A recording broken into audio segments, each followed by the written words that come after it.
চক্ষুহীন ইসমাইলের ঘরে নেই চাল নেই ছাদ। প্রশাসনের নীরবতা নিয়ে উঠছে প্রশ্ন। টানা বৃষ্টিতে ভেঙে পড়েছে মাটির বাড়ি। একদিকে দৃষ্টিহীনতা, অন্যদিকে মাথার উপর থেকে সরে গেছে ছাদ। অসহায় অবস্থায় দিন কাটছে মুর্শিদাবাদের বড়ুয়া ব্লকের শিমুলিয়া গ্রামের বাসিন্দা ইসমাইল শেখ ও তার বৃদ্ধা মায়ের কাছে একাধিকবার ঘরের জন্য আবেদন করেও মেলেনি কোনো সুরাহা। স্থানীয় সূত্রে গিয়েছে, জন্ম থেকে দুই চোখে দেখতে পান না ইসমাইল। গ্রামের পাশে একটি ছোট দোকানে চকলেট ও চানাচুর বিক্রি করে কোনো মতে সংসার চালান তিনি। কিন্তু বৃষ্টিতে তার মাটির বাড়িটি সম্পূর্ণ ভেঙে যাওয়ায় তিনি আশ্রয়হীন হয়ে পড়েছেন। ইসমাইল জানান, বছর খানেক আগে সরকারি ঘরের জন্য তিনি আবেদন করেছিলেন।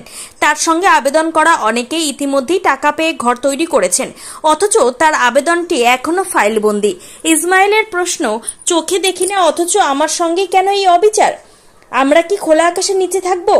এই বিষয়ে স্থানীয় প্রশাসনকে বারবার জানানো হলেও এখনো কোনো পদক্ষেপ নেওয়া হয়নি। এই ঘটনায় প্রশাসনের ভূমিকা নিয়ে প্রশ্ন তুলেছেন এলাকার সাধারণ মানুষ। তাদের দাবি, প্রশাসন দ্রুত ইসমাইল শেখের পাশে দাঁড়াক এবং তার ঘরের টাকা মঞ্জুর করুক। দৃষ্টিহীন ছেলের আর্তনাদ। একটা ঘরের জন্য কি আমাদের খোলা আকাশের নিচে থাকতে হবে? একটানা বৃষ্টির ধাক্কায় ভেঙে পড়েছে সব। অসহায়ভাবে ভাঙ্গা বাড়ির সামনে দাঁড়িয়ে আছেন ইসমাইল শেখ। দু চোখেই আলো নেই, শুধু তার নয়, পুরো গ্রামবাসী আজ তার এই দুর্দশা দেখে মর্মাহত।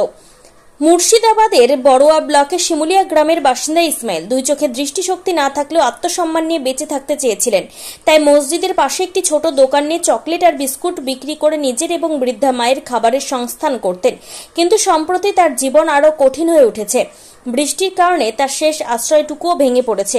ইসমাইল বলেন, ঘরের জন্য অনেকবার আবেদন করেছি, শুনলাম অনেকে টাকাও পেয়েছে, কিন্তু আমাদের কাছে সেই খবর আজও এলো না।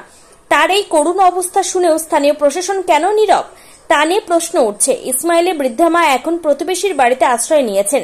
তারা শুধু একটির আবেদন করছেন, আমরা চাই সরকার অন্তত আমাদের একটা মাথা গোঁজা ঠাঁই দিক।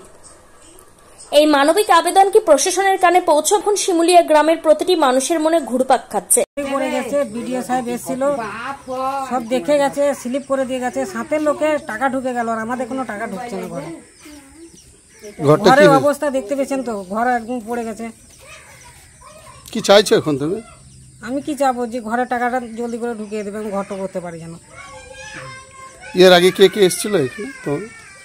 এসেছিল তো বিডিও সাহেব ছিল, তারপর সব অনেক লোক ছিল, পার্টির সব ইনকোয়ারি করে গেছে, স্লিপও হয়ে গেছে, সবই করে গেছে, সাথে লোকের টাকা তো ঢুকে গেল, আর আমাদের ঢুকছে না এখন। আজকে এই বৃষ্টিতে তোমাদের ঘরটা যেটা বসবাস করো সেটা ভেঙে গেছে? হ্যাঁ, আজকে ভেঙে গেছে, ওটা কালকেই পড়ে গেছে। দেখতে তো পেছন কি অবস্থা পুরা, কতবার হলো এটা, কতবার যাকে বলতে একটু বলতে দিলে বলছে এই ঢুকবে, আজ ঢুকবে, কাল ঢুকবে করছে। আজ কতদিন হয়ে গেল।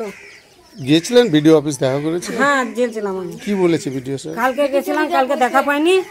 আজকে বললো থাকবো না গো, তাই বললো হবে না গো, আমি বানে এখন ঘুরে বেড়াচ্ছি, তাই বললো।